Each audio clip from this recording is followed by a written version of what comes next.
হাই বন্ধুসকল, আজি আমি বিচনীৰ পাংখা বনোৱা শিকোৱা হওক। বলক ভিডিঅ'টো আৰম্ভ কৰোঁ। বন্ধুসকল, প্ৰথম আমি 100টা কাপোৰ লৈ লৈছোঁ। আমাৰ 100টা কাপোৰৰ বহল আছে 4.5 ইঞ্চি, দীঘলটো আমাৰ যিখিনি লাগে সেই অনুমানে লৈ ল'লেই হ'ল। তাৰপিছত আমি দুটা ছাইড সমান কৰি মাজেদি নখেৰে অলপ ঘঁহি যাম। এইটো আমাৰ এটা চিন বহি যাব। এনেকৈ ঘঁহি দিলে মাজেদি এটা চিন এটা হ'ব। সেইটো চিনি পাবৰ কাৰণে আমি এইটো ঘঁহিব লাগে। আমি এনেকৈ কাপোৰ চাপোৰ ঘঁহি যাম। আমাৰ কাপোৰ চাপোৰ ঘঁহা হৈ গ'ল। এইবাৰ আমি এটা জুখি চাম আমাৰ দীঘলটো ঠিকে আছে নে নাই। যিহেতু আমাৰ জোখতকৈ বেছি লৈ লাভ নাই, প্ৰায় ঠিকে আছে, অলপমান কিবা বেছি আছে, আপোনালোকে চাব পাৰে। সেইখিনি আমি ছাইডৰ মুখনিটো মাৰি দিলে ঠিক হৈ যাব, মিলি যাব।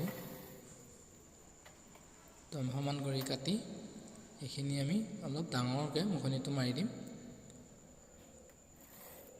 এনেকৈ আমি মুখনিটো মাৰি ল'ম। এইবাৰ আমি আকৌ এবাৰ জুখি চাম যে আমাৰ বিচনীৰ সমানে হ'ল নে, চুটি হ'ল নে দীঘল হ'ল। চাব পাৰে আপোনালোকে সমানে আছে। তো এইবাৰ আমি এটা ছাইড মুখি যাম। এই মাজেদি যে আমি চিনটো দিছিলোঁ, চিনটোৰ যাতে পাৰ হৈ নাযায়, অলপমান বাকী থকালৈকে সেইখিনি আমি মুখি ল'ম। মাজৰ চিনটো আমি সেইকাৰণে দিছিলোঁ যাতে আমাৰ এটা ছাইড ডাঙৰ এটা ছাইড সৰু নহয়।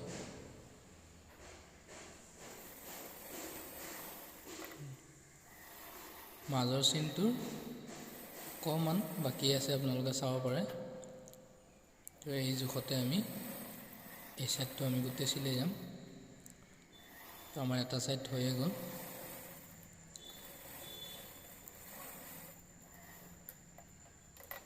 এইবাৰ আমি আন এটা ছাইড লৈ ল'ম। ঠিক একে জোখত ইফালৰ ছাইডটো যিমান হৈছে ঠিক একে জোখত আমি ইফালৰ ছাইডটো চিলাম।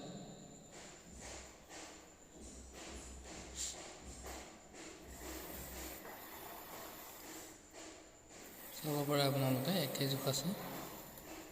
আমাৰ মাজত সেইখিনি ৰৈ গ'ল।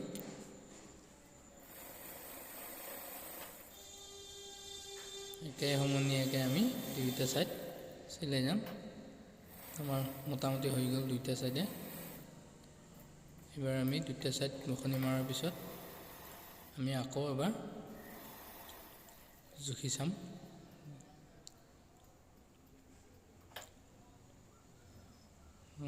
চাব পাৰে আপোনালোকে আমাৰ বৰাবৰ হৈছে, জোখে বিচনীয়ে সমান হৈ গৈছে। এইবাৰ আমি পাংখাৰ কাৰণে কাপোৰ লৈ লৈছোঁ। বন্ধুসকল, পাংখাৰ কাৰণে কাপোৰৰ বহলটো হ'ব লাগিব 6 ইঞ্চি, কাৰণ দুটা ছাইড আমাৰ যিহেতু মুখা যাব।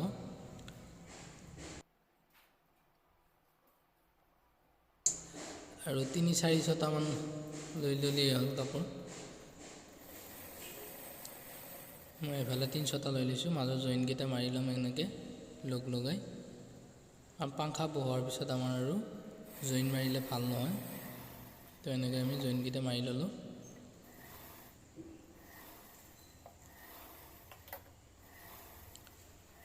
এইবাৰ আমি ছাইডত সৰুকৈ হেম মাৰা বুলি কয়, সৰুকৈ মুখনিটো মাৰি যাম।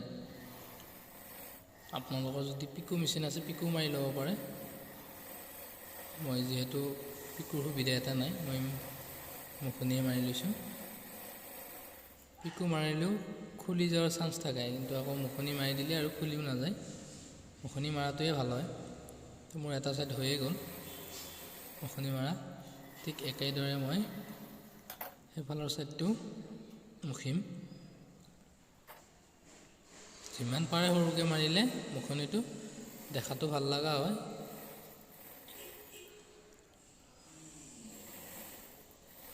তো একে জোখত মই এই ছাইডটো বহাই যাম।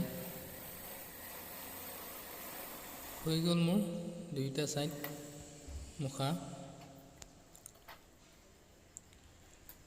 তো এইবাৰ বন্ধুসকল, সেই 6টা কাপোৰত ধৰে ইফালে দুয়ো ছাইড সমান কৰি মাজেদি নখেদি অলপ ঘঁহি যাম।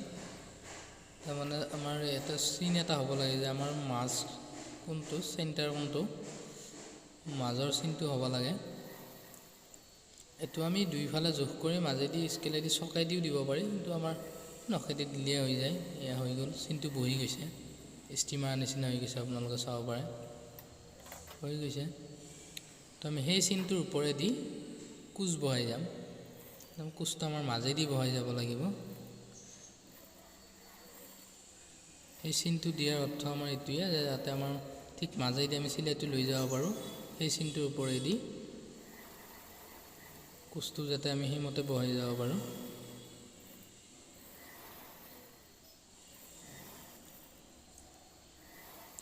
আপোনালোকে চাব পাৰে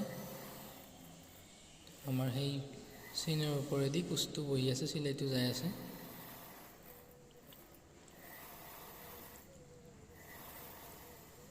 ঠিক এইদৰে আমি গোটেইটো বহাই যাম।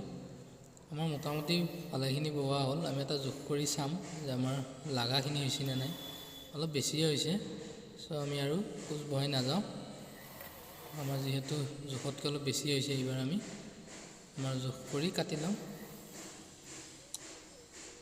বন্ধুসকল, এই চিলাইৰ মাজে মাজে আৰু আমি এতে যোনটো আগতে আমি নখেদি যোনটো সৰু কাপোৰ চটাত চিন দিছিলোঁ, সেই চিনে আৰু এইটো চিলাইৰ মাজে এনেকৈ সমান কৰি ঠিক মাজে মাজে আমি চিলাইটো লগাই যাম।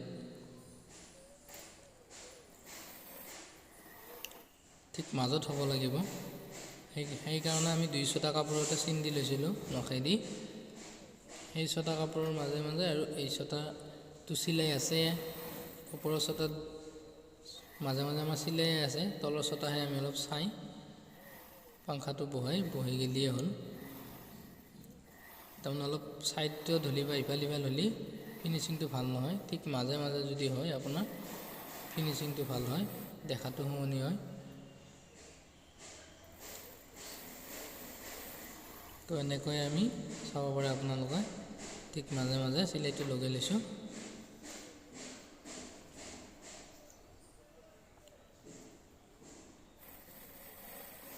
আমাৰ মোটামুটি হৈ গ'ল চিলাই লগোৱা।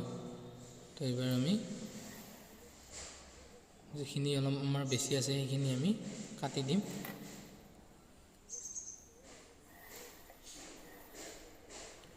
বন্ধুসকল, কাটি দিয়াৰ পিছত এটা আমি সমান কৰি ভালকৈ কাটি লৈ আমি এটা মুখনি মাৰি দিম, নহ'লে আমাৰ সূতাটো ওলাই থাকিব। তো আমি এনেকৈ মুখনি এটা মাৰি ল'ম সৰুকৈ।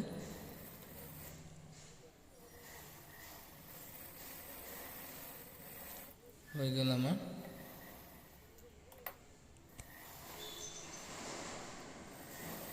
এনেকৈ আমি এটা কোচ বহাই বস্তুটো অলপ টাকি দি ল'ম, তেতিয়া আমাৰ চিলাইটো খুলি নাযায়। এইবাৰ আমি এক্সট্ৰা ৰছী লৈছোঁ। ৰছী আমাৰ সৰু স্ক্ৰুড্ৰাইভাৰত বান্ধি লৈ এনেকৈ যিটো আমি মুখনি মাৰিছিলোঁ প্ৰথম সৰু কাপোৰ ছটাত, তো আমি এনেকৈ ৰছীটো সোমাই ল'ম। আপোনালোকে পিনেদিও সোমাব পাৰে ৰছী ছটা, জোখ কৰি কাটি লৈ অলপমান দীঘলকৈ কাটিব লাগে ৰছী ছটা। মই যিহেতু ইয়াতে পিনাৰ সুবিধা নাই, স্ক্ৰুড্ৰাইভাৰ দি সোমাইছোঁ, তো আমাৰ ইফালেদি ওলাই আহিল। আপোনালোকে চাব পাৰে ইফালে অলপ ওলাই আছে, ইফালে অলপ ওলাই আছে। তো আমি এনেকৈ এইটো চাইডতো আমি ৰছী সোমাব লাগিব। এইটো আমাৰ ৰছী, এনেকৈ আমি এটা গাঁঠি দি লৈছোঁ, নহ'লে তাৰমানে মাজতে খুলি গ'লি আমাৰ তাৰমানে আকৌ ওলোটাই আকৌ সোমাব লাগিব। চ' আমি এটা গাঁঠি দি লৈছোঁ যাতে আমাৰ খুলি নাযায়। তো আমি এনেকৈ ইফালে সোমাম, দুই চাইডে যিহেতু আমাৰ ৰছী হ'ব। তো আমাৰ হৈ গ'ল।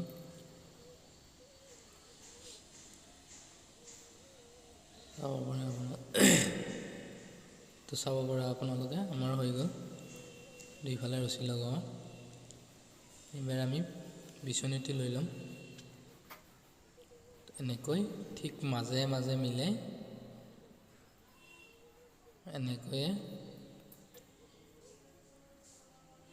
4মান কৰি আমি গাঁঠি দিম।